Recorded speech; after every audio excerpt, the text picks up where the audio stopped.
তার বাস্তব দেখলে আপনাদের বিগত সরকারকে দেখবেন, আমার মনে হচ্ছিল যে রাস্তাঘাট গাছপালা সবই এ দল করে।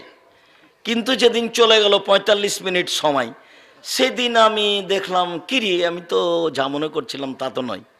যখন মূর্তির পাশ দিয়ে হাঁটতাম তখন ভাবতাম যে এইসব মূর্তি কি কেউ ভাঙবে? না, কেউ যদি না ভাঙে তাহলে ঈসা আলাইহিস সালাম এসে ভাঙবেন।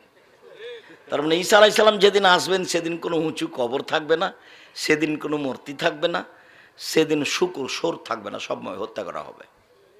সারা পৃথিবী জুড়ে কোনো কবর থাকবে না, সব ভেঙে দেবেন। সেদিন শাহজালালের কবর সিলেটের এমনি ভেঙে দেবে মানুষ। সেদিন কেউ রক্ষা করার থাকবে না, তার আগে কেউ ভেঙে দিতে পারে। এই ছেলেটা বলছে তার আগেই ভাঙবে, হতে পারে, স্বাভাবিক, হওয়াই স্বাভাবিক। ও তো আল্লাহর নবীর আদেশ, ও তো আল্লাহর নবীর আদেশ, ভাঙতেই হবে, এটা আল্লাহ রাসূলের আদেশ।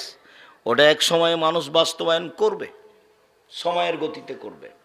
বলছিলাম, মহান আল্লাহ বলেন আমাদের নবীকে, জাদেল হুম বিল্লাতি হে আহসান, মুহাম্মদ সাল্লাল্লাহু আলাইহি সাল্লাম, আপনি যখন মানুষের সাথে তর্কে বিতর্কে লিপ্ত হবেন তখন আপনার কথা যেন ওর চেয়ে উত্তম হয়, সুন্দর হয়।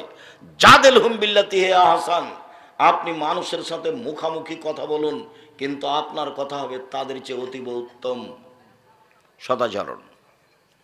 আল্লাহ তাআলা বলেন, ফাবিমা রাহমাতিম মিনাল্লাহ লিনতা লাহুম, মুহাম্মদ সাল্লাল্লাহু আলাইহি সাল্লাম, আল্লাহর পক্ষ থেকে বড় দয়া যে আপনি নরম স্বভাবের মানুষ হয়েছেন, নরম স্বভাব।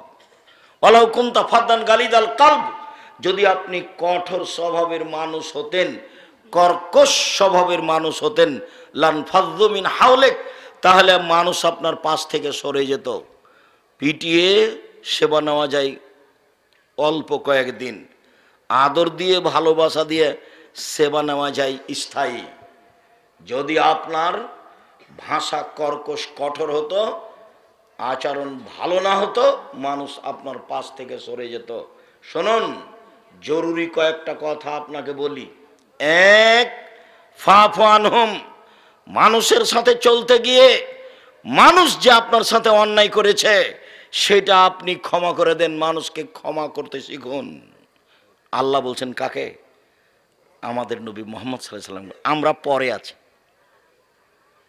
শুনুন, মানুষের সাথে চলতে গিয়ে মানুষ যে আপনার সাথে অন্যায় আচরণ করেছেন সেটা আপনি ক্ষমা করুন, আদেশ। আল্লাহ আদেশ করছে। বিচার নেওয়া পরে, ধ্বংস কামনা করা পরে,